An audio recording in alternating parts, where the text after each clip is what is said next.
C'est un arbre que l'on retrouve dans bien des villages en Afrique, qui pousse également en Amérique du Sud ou en Inde.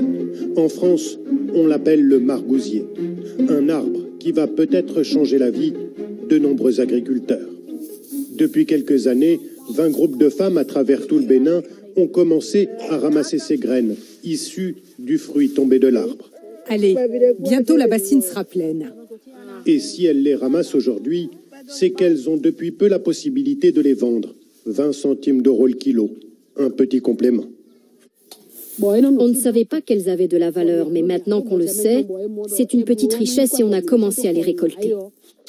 Et voici l'homme qui achète ces graines, Gildas Zodomé, agronome de profession. Ça, c'est les graines de Nîmes. C'est ça qui est l'élément clé. Il s'est souvenu que dans son enfance, sa mère ramassait déjà des graines et les utilisait dans sa maison. Une pratique oubliée depuis. Les parents ont dit qu'ils utilisaient pour chasser les moustiques et autres. Moi, je me suis dit, dans ce cas, il y a un principe actif qui est dedans là, qui est répulsif. En réalité, l'huile de la graine contient un puissant répulsif contre les moustiques. D'où l'idée de Gildas, trouver une alternative aux pesticides chimiques.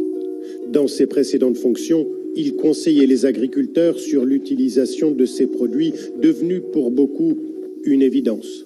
Dans son champ de salade, Barnabé Sossinou n'imagine même pas pouvoir s'en passer, alors qu'il est conscient des risques.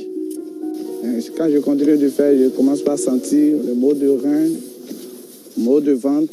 Je suis jeune comme ça, je vais mourir à cause de ça, c'est un problème. C'est pourquoi j'ai peur. Vous comprenez? C'est pourquoi j'ai peur. C'est pour mettre fin à cette angoisse que Gildas Zodomé a décidé d'agir. Pour alimenter sa petite usine, Bonjour. Il a déjà acheté 600 tonnes de ces graines cette année. Après 3 années de tests, il a mis au point 2 pesticides à base de cette graine et s'est lancé dans leur production. Vous voyez cette machine? C'est ça qu'on utilise pour séparer la coque de l'huile. Donc, on utilise l'huile pour fabriquer les biopesticides. Et par contre, la coque, ça devient de l'engrais. Les commandes affluent du Bénin, mais également des pays voisins, Côte d'Ivoire, Ghana. La petite usine de Gildas a même du mal à suivre la cadence.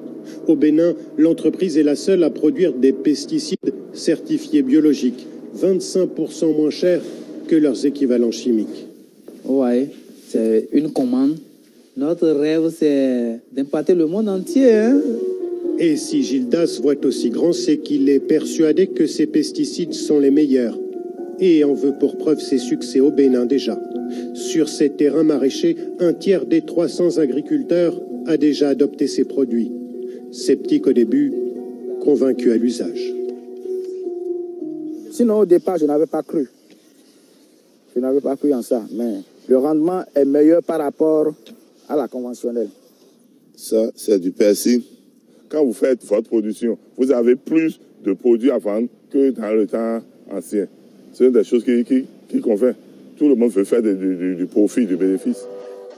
Préserver sa santé tout en gagnant plus d'argent, ces nouveaux pesticides biologiques ont tout a priori pour séduire de plus en plus d'agriculteurs.